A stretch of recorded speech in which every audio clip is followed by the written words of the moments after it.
Hello everyone, welcome to Banking and Crypto Guide. In today's tutorial video, I'm going to walk you through the process on how to log in to Jared credit card online. So watch the video till the end and don't forget to subscribe to our channel by hitting that subscribe button.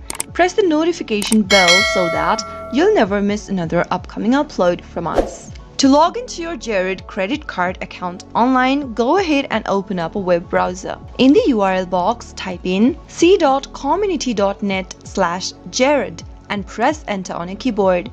Jared credit card is a typical financing card issued by the Comenity Bank to let the buyers enjoy some exciting benefits. Simply click on the sign in button at the top of the screen and this will bring up the login area on the right hand side of your screen. Start off by typing in your username in the first text box, and once you are done, head over to the next field and type in your password.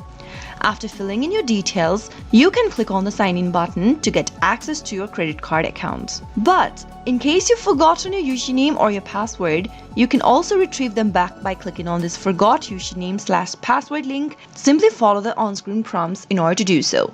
After filling in your details and if your credentials are correct, you can click on the sign in button to get access to your Jared credit card online. That's how it can be done. I hope the tutorial was helpful to you. If it was, go ahead and give us a thumbs up. I'll be back soon with more videos like this. Thank you for watching.